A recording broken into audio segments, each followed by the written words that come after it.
There is a truth most of us avoid. The things we believe we control are often the ones that quietly control us the most. I realized that a long time ago, on a night when only the slow ceiling fan and a faint yellow glow on the wall remained like an old memory. That night I sensed a force moving beneath everything, like an underground stream, never loud, never violent, yet always present. A force so soft that you think you can ignore it, yet persistent enough to pull you away from yourself every time you grow weak. It does not shout, it only whispers. It does not strike you down, it only tempts you. And the frightening part is how easily you can mistake it for the true desire of your heart. It wraps itself in the charm of pleasure, in the promise of something warm and thrilling. But behind that glow is a long shadow that keeps asking for more than you can give. For months, I lived with the feeling that a small distant light was flickering, calling my name. Every time I stepped closer, the light stepped back. Whenever I thought I was near it, a new gap opened, and so I ran. Not with my legs, but with my mind, trapped in thoughts that never stopped. Sometimes I thought it was a man's instinct. Other times I thought it was emotional need. But the more I chased it, the more I felt like someone hypnotized by a glow that was never bright enough. Desire in its purest form is not the enemy. It becomes a chain only when we let it lead the way. And I let it lead for so many years that I forgot what it felt like to stand on my own feet. Some mornings I woke with bitterness in my throat, not from exhaustion, but from the sense that I had lost something without knowing what it was. Maybe it was self-respect. Maybe it was peace. Or maybe it was simply the ability to face myself in the mirror without looking away. I remember stepping into the bathroom before dawn, letting the water run without thinking. The sound of it reminded me that I was running from something. You know that feeling. The urge to fill an invisible hole with anything that numbs the heart just enough so you do not have to face what is really happening inside. And when the moment of thrill fades, that hole returns, wider, darker, as if demanding payment. Some days I thought I was in control, but then I realized I was only chasing a shadow shaped from a hunger I was afraid to name. The fear of being alone, the fear of not being enough, the fear that without something to distract me, I would have to face myself and the parts that had been abandoned for so long they turned barren. And the strange thing is that this force always knows exactly when I am weakest. It finds me on quiet nights when the phone screen lights up like a doorway. It shows up when the body is tired, but the mind is awake, demanding a dose of stimulation to fight the emptiness. It follows every crack in my heart and amplifies it into desires I cannot explain. In the dark halls of the mind, where old memories blend together, I sometimes see a small child, curled in a corner, avoiding my eyes. It does not ask for pleasure. It only wants to be seen, heard, and held. But instead of listening, I threw bright images at it, moments of thrill, fragments of temporary feelings. I thought I was healing it, but I was only covering it. Some afternoons I noticed a ray of sunlight on the floor and realized I no longer felt the simple beauty I once did. My mind was too busy chasing feelings that never stayed long enough. Freedom, I thought, is not the ability to pursue anything you want, but the ability to stay still without being pulled away. But I did not stay still. I was driven by quickening beats, brief touches, and endless fantasies. Little by little, they lowered my threshold of feeling. What once moved my heart now created only a ripple. I needed more stimulation, more images. And in that process, I did not realize I was slowly draining myself. I once thought desire was simply human nature.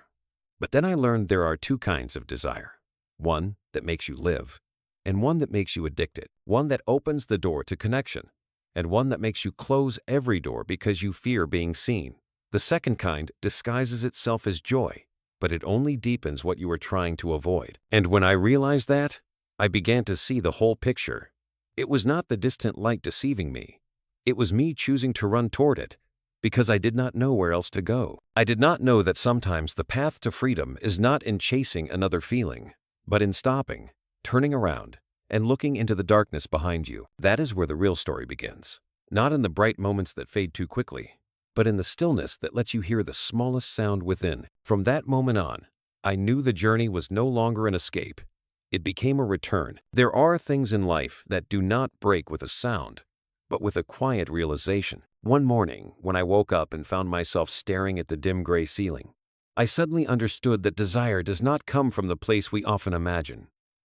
It does not rise from strength or from overflowing life. It often begins in the softest part of us, a place left behind for so long that even we forget its name. I remember that morning when the early sunlight passed through the thin curtain and created uneven lines on the floor.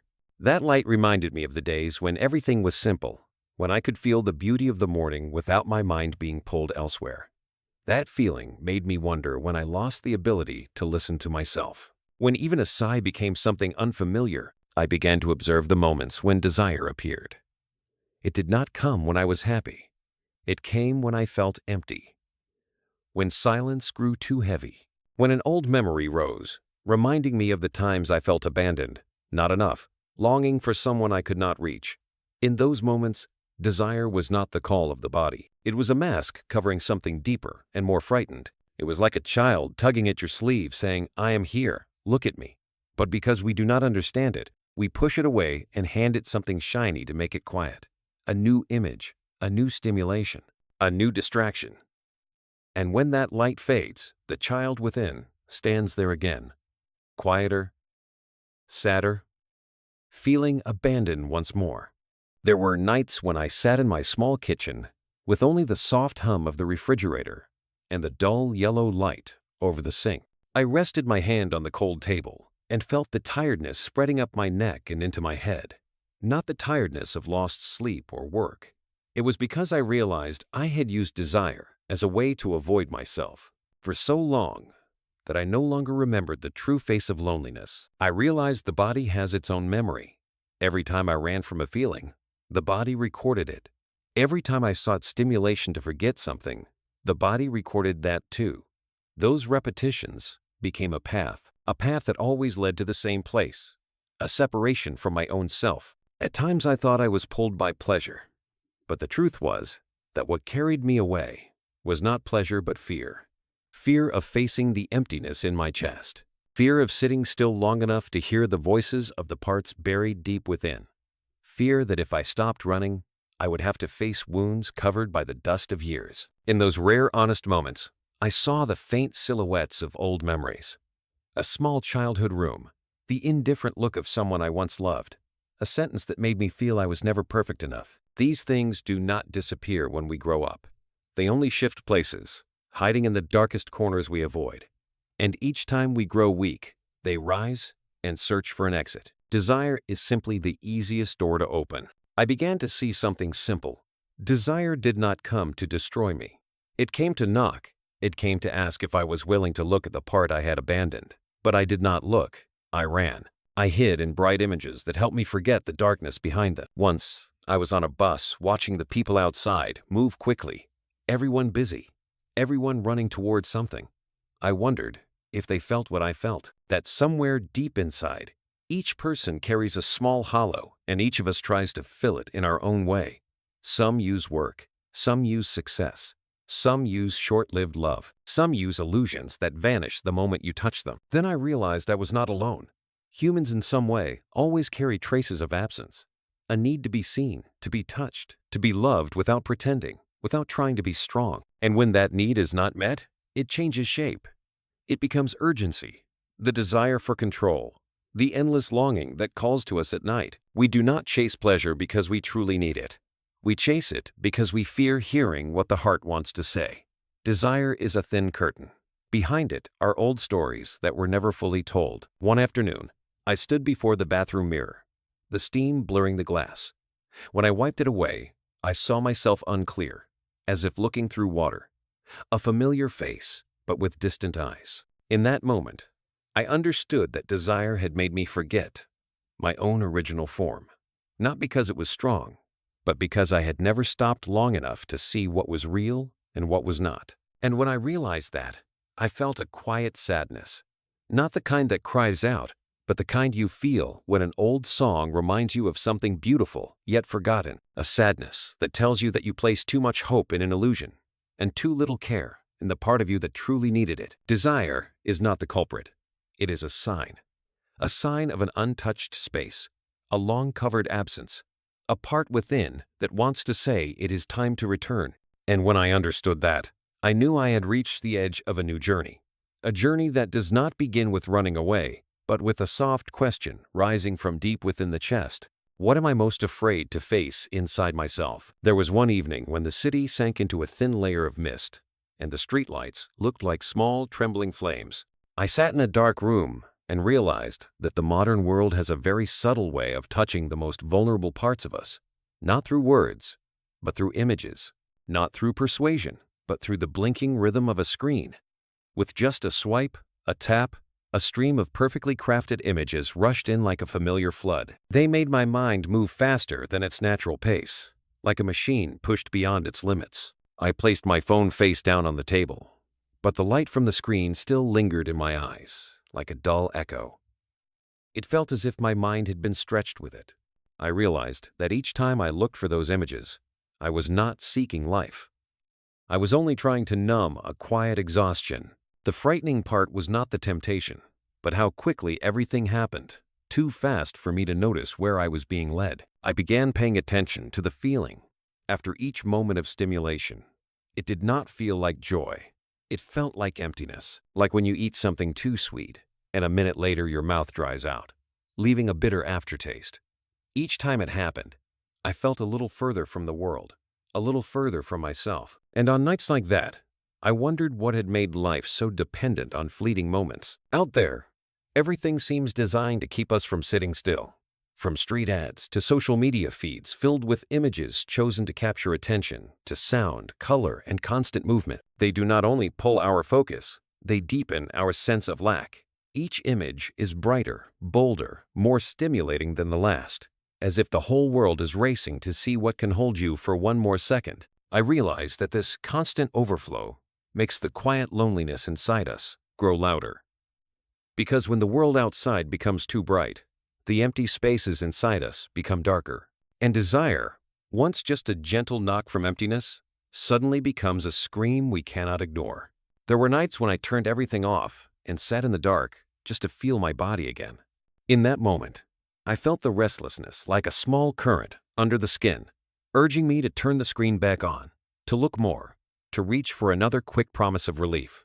But when I did not follow it, when I just sat there and watched the restlessness, I saw something else. It was not desire. It was fear of facing myself. I realized I was not addicted to pleasure. I was addicted to not seeing the truth. And then, one night, sitting quietly and listening to the clock tick, I understood I was not the only one. This era creates a new kind of loneliness. Not loneliness from lacking people, but from lacking presence, from lacking the ability to stay with ourselves when there is nothing left to distract us. There was a moment when my heart trembled a little as I understood that the very things that help us forget ourselves are also the ones quietly taking away the deepest parts of us. Like a spiritual debt that rises a little each time we sink into stimulation. No one warns us, but we can feel it. A tiredness that has no name, like a soul compressed for too long. And in that quiet rhythm, I wanted to tell you this. If in these words you feel something of yourself, a small tremor, a bit of resonance, you can share a line, not because I need it, but because it may help you see your own journey more clearly. And if you want to continue walking with this story, you can follow the channel so when I speak again, we will not lose each other in the crowd. It is only a small way to keep this conversation alive. As my breath steadied, I saw clearly how the world works. Everything is designed to keep us thirsty. Thirsty for stimulation, for strong emotion, for new images, for praise, for anonymous approval. The more we thirst, the more they gain. This is not an accusation. It is reality. And that truth did not make me angry. It made me awake. Because once we understand what is pulling us, we can learn how to stand firm. From that moment on, I began to feel the difference between stimulation and presence, between fleeting sensation and true fullness, between running and stopping. Once I stepped out onto the balcony. The city below still glowed like a large flowing vein. I stood there quietly, without opening my phone, without searching for something to fill my mind. And in that stillness, I heard a very small sound, not a sound from the outside world, but one from within. A part of me saying it was tired. It did not want to run anymore. It only wanted to breathe, to live, to look at itself without hiding. I understood I had reached the border of a new place. A place without the flashing lights of screens, without the pressure to amplify any feeling, without the call of illusions chasing me. That place held only truth. And truth, though sometimes difficult to face, is always lighter than any illusion. That quiet conversation opened another door, where I began asking not about desire anymore, but about what desire had been hiding. And I knew that to step through that door, I needed something greater than resistance. I needed courage to stay with the emptiness instead of running from it. There was a day when the sky had just shifted into the gray of late afternoon, and I suddenly understood that sometimes we do not need more answers. What we need is the courage to ask the questions we have been avoiding for years. Questions like old doors that release dust the moment you touch them, revealing things you were never ready to face. And I began touching them, one door at a time. The first question arrived very softly. What have I traded away just to chase moments of brief escape? It did not sound accusing. It sounded like the voice of someone who had been standing beside me for a long time, patiently waiting for the moment I became calm enough to listen. And when I let that question fall into my heart, it opened a chain of memories I thought had been asleep. I remembered a time I declined an important meeting because my mind had been pulled into meaningless images. I remembered mornings waking up with an empty head, knowing the intention to do something meaningful had been swallowed by the previous night's impulse. I remembered messages I should not have sent, calls I should not have answered, moments that could have changed my life but slipped away because of me. A series of small choices, each one looking insignificant, but together forming a path. I saw that path curve like a dark road, lined with abandoned opportunities lying there like old unopened boxes. When I realized this, I did not feel anger. I felt a slow and quiet regret, like seeing a version of myself from yesterday standing at a corner, waiting for someone to return but never seeing them come. Then the second question appeared. Which relationships have I kept out of fear of emptiness, not out of genuine connection? That question slid across my heart like a gentle blade. I knew I had held on to people who no longer belonged to my journey, simply because I feared the silence after they left, feared the space of a bed growing wider, feared the light in the room becoming too clear, too real. Is it familiar? The feeling of staying with someone not because you love them, but because you fear seeing yourself when no one else is around. I lived like that. I painted color onto things that had lost their life, just so I would not have to face the truth that deep inside I was lacking. Not lacking others, lacking myself. But then one evening, I looked into the eyes of someone talking to me, and I realized I was not present. I was not truly listening. I was not truly seeing them. I was only using their presence as padding to cover the hollow inside me.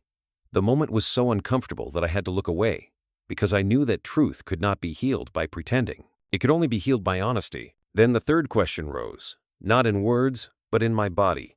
How much of my energy has been drained by things that never offered real fulfillment? I thought about the hours I spent drifting through familiar images. I thought about nights when I stayed awake, not to create or do something meaningful, but only to cling to a fragile feeling of being alive. I thought about days when my mind was so tired, it struggled to focus on what mattered. Yet I continued repeating the same cycle. I realized I was like someone carrying a bottle full of holes. No matter how much I poured in, it leaked out. No matter how hard I tried, it never felt full, not because the bottle lacked capacity, but because I did not know where it was leaking. When I understood that, a strange sadness filled me. I had never lacked energy. I had only lacked a place to put it where it belonged. That afternoon, I walked into the kitchen and poured myself a glass of water. As the water flowed, I saw my reflection through the glass. Clear, still, neither exaggerated nor blurred. A drop of water fell and rippled gently, and the ripples spread out. I suddenly understood that the human mind works the same way. One honest question creates a ripple, and if we do not avoid it, that ripple reaches places we have never dared to look at. That was when I began listening more to the silence. Not the silence outside, but the silence within. A space where there is no voice of desire, no noise from images, no rush from the pace of life. Only me with the parts I had spent years trying to escape. I realized that truth never knocks loudly. It knocks very softly, like a fingertip on a wooden door. But when you open it, truth steps in, and rearranges everything. It shows you the path. It shows you the forgotten corners. And most of all, it shows you why you have always felt not enough. The afternoon slowly faded into evening, and the warm yellow lights came on. The light felt gentle, like the room taking a long, soft breath. I stood there with the glass in my hand, and for the first time in many months, I felt myself truly standing inside my own body. Not running, not hiding, not being led away, just standing there, clear and simple. And in that peaceful moment, I knew I was ready to step into a new phase of the journey, no longer centered on the question of what I had lost, but on what I must do to reclaim myself. I began to understand that there are moments in life that do not ask for answers, do not ask for promises, and do not ask for tightened determination. They only ask for a gentle standing, as if you are learning again how to let your weight rest on your own feet. One morning, in the blue-gray light before dawn, I felt that more clearly than ever.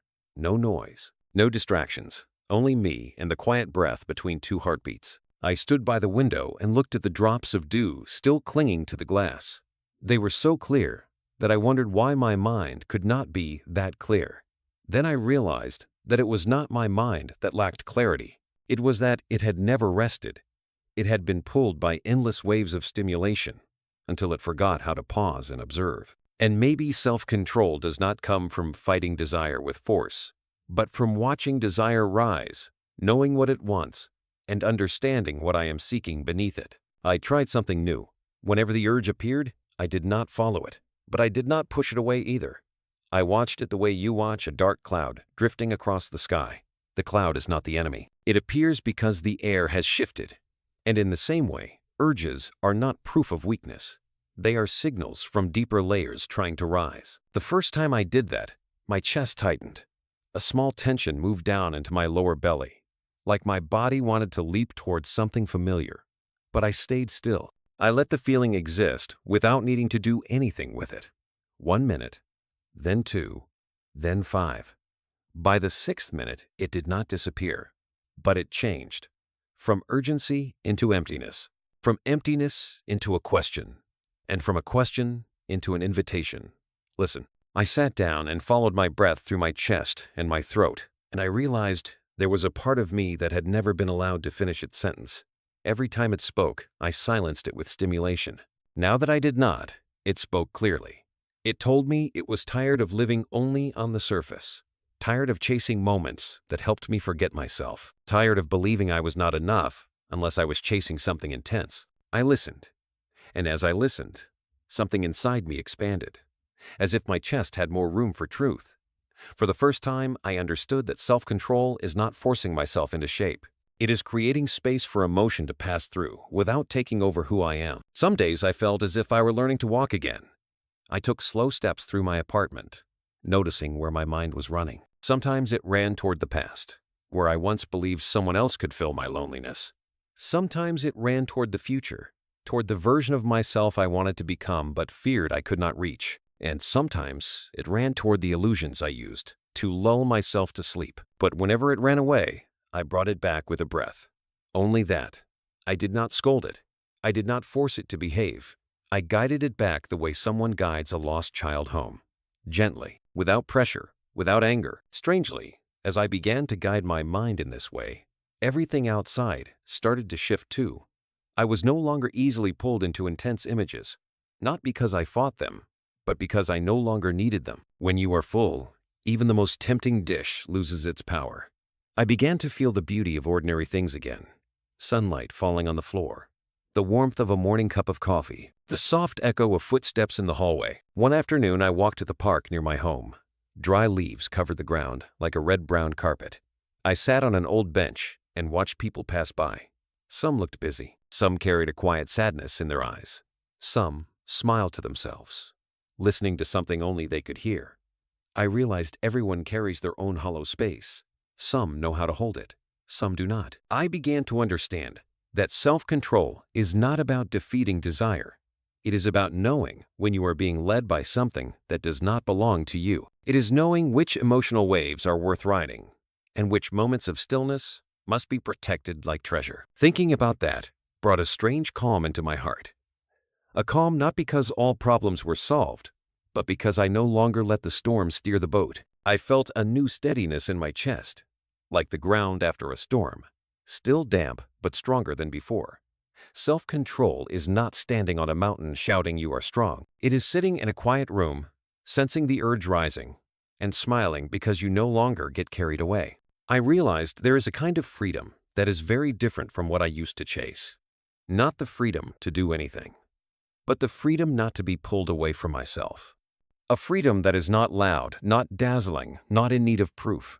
It simply exists, like the warmth in the palm of your hand, like the softness in your breath, like the gentle light falling on your shoulder at the end of the day. That night, when I walked back inside, the familiar room felt larger, not because the space had changed, but because something in me had. There was a quiet place inside that I knew I would need to protect with honesty every day. A place where self-control was not a burden, but a gift. And in that peace, I understood this was only the beginning. Because once the mind finds its own rhythm again, the energy that used to scatter will begin to gather. And when that happens, everything inside will start to change. As the scattered parts of me began finding their own rhythm again, I noticed something I had never paid attention to before. Energy. Not energy in the sense of a strong body or an enthusiastic spirit, but the quiet current flowing beneath every action, thought, and feeling. The same energy that desire once used to pull me like a rushing river, and when I no longer let it leak away, I began to feel it gathering again, little by little. One cold morning, I woke before the alarm rang. The room was still dark with only a faint light seeping through the door. Instead of the usual dullness that came after nights lost in empty stimulation, my mind felt clearer, as if a thin layer of dust had been wiped away. I lay there listening to my steady breath and suddenly realized something simple. I was awake in a completely different way. Not awake from agitation, but awake because I was no longer scattered. When I stepped out of bed, that energy followed my feet across the cool wooden floor. I opened the window and let the morning breeze drift in. For some reason, I felt younger. Not because my body had changed, but because my mind felt lighter. I no longer felt the weight of unconscious impulses pressing on me. That allowed me to see the world without the haze of overstimulation. The first thing I noticed was my ability to focus. When I sat at my desk and opened the notebook I had abandoned many times before, I wrote with ease. Thoughts flowed without stumbling, without being dragged in another direction. The words came like clean water. I was surprised to realize that a creative part of me had been suffocated by my habit of chasing quick sensations. Now, without the distraction of addictive images, that creative part opened like a door that had been stuck for years. One afternoon, I sat in a small cafe beneath an old building. The glass door was foggy with condensation, reflecting passing silhouettes. I opened my laptop and found that attention came naturally. It felt like breathing. Strange how before, even one little notification could pull me away. Yet now in a place filled with noise, I stayed rooted in myself. I knew the reason. My energy was no longer draining into moments of escape. One evening I looked through my old notes. Scattered lines, unfinished plans, ideas that died the moment they were born. I realized the problem was not lack of ability or lack of time. It was lack of concentrated energy. Every time I had a spark, I lost it to the spiral of stimulation. Like holding a small flame but choosing to stare at a neon light across the street instead of nurturing it. It was bitter to see that truth. But inside, the bitterness was relief. Because when you know where your energy has been leaking, you also know how to reclaim it. Another afternoon, I took my body on a walk along the river park. The wind stirred the surface of the water, and sunlight flickered like unfinished memories. As I walked the stone path, I felt the cold seep through my coat, but instead of shrinking from it, I felt alive in every inch of skin. My senses sharpened again, the sound of birds in tall trees, the faint scent of fallen leaves, the ground steady beneath my feet. I thought that maybe this is the most natural version of a human being, a version not overstimulated, not pulled away from the self, not consumed by endless cravings, a version that can feel the present moment without trying to escape it. As I watched myself change, I also saw my relationships more clearly. I realized that I used to meet people through the filter of desire and avoidance. Now that the filter had thinned, I saw them differently. I saw the fear in their eyes, the longing for real connection, the wounds they hid behind small jokes. Instead of seeing them through the lens of my need, I saw them as complex pieces, just like me. Once, I met an old friend at a cafe. We talked for a long time, and to my surprise, it was the first time I did not look at them with any hunger or calculation. I simply saw a soul trying to find its way, someone trying to move through their past the way I was. The conversation did not spark excitement, but it brought warmth. A warmth that showed me that when energy no longer gets pulled into empty urges, it becomes presence. In that moment, I remembered something someone once said. You don't really see people until you stop trying to take something from them. I did not write down who said it, but it rose in my mind like a reminder. A reminder that presence is the purest form of connection. And only when we stop being controlled by unconscious forces can we truly see and be seen. When I returned home that night, I stepped across the wooden floor feeling as light as walking on a thin breeze. The energy in me did not flare like a fire. It glowed like embers, and it is the embers that last. A fire not to blaze outward, but to illuminate from within. I understood that I had reached a stage where transformation was no longer only about stopping. It was about guiding the flow of life towards something deeper, truer, with a beginning and an end. And when I placed my hand on the switch to turn off the lights, I knew one thing for certain. This journey was leading me toward a place not only of awakening, but of rebirth. A new kind of strength, gentle yet unshakable. When the energy inside me began to steady, I realized I was stepping into the deepest part of the journey, a place where there was no call of desire and no trembling from familiar urges, only stillness, like a morning lake so smooth that even the softest breath could make ripples. And in that quiet, what I had avoided for years appeared clearly. I had spent a lifetime running from myself, when what I truly needed was to stay with myself long enough. I remember a cold night when the wind hit the old window frame and made it tremble. The room was dark but not heavy. I sat on the wooden floor with my back against the wall. No music, no bright light, no screen, only wind and breath. For the first time in my life, I felt like I reached the bottom of my loneliness. But instead of fear, I saw its beauty. Not a glamorous beauty, but the beauty of a truth untouched. A truth old, gentle, and deeply human. I realized that loneliness was not an enemy. It was the part left behind through years of forgetting myself. A part that had gone too long without being held, without being spoken to, without being asked what it needed. I saw it sitting there, like a small and quiet figure. And I understood that only when I was steady enough could I return deep enough to see it. I placed my hand on my chest and felt my heart beat slow. And in that rhythm, I sensed a distant voice, like an echo from a faded memory. It told me that real transformation is not extinguishing desire, but seeing through it to what lies behind. A very ancient need, to live truthfully, to connect deeply, to be myself, without fear of being left behind. The more I stayed in that stillness, the more I understood that desire once had power, not because it was strong, but because I was weak. Because I never knew how to ask the most important question. What am I seeking beneath the stimulation? A person? Warmth? Approval? Or just a temporary feeling to forget the hollow that once stranded me? I remember watching a drop of water fall from the cup beside me. It left a long line across the glass, reflecting the yellow light from the house next door. That image reminded me of how often I had melted like that. A single drop in the dark, hoping someone would notice, someone would wipe it away, someone would hold it. But that night, I knew I no longer wanted that drop to wait for anyone. I wanted to see it myself, to let it fall, to witness it disappear. When I stood and walked to the mirror, I saw my face in the dim room. Not a face trying to impress, not a face driven by stimulation, not a face running away, just me, with what remained after every false layer had been removed. A truth that needed no decoration. A truth quiet enough to stand on its own. And then, as if someone whispered beside me, I heard a sentence rise in my mind.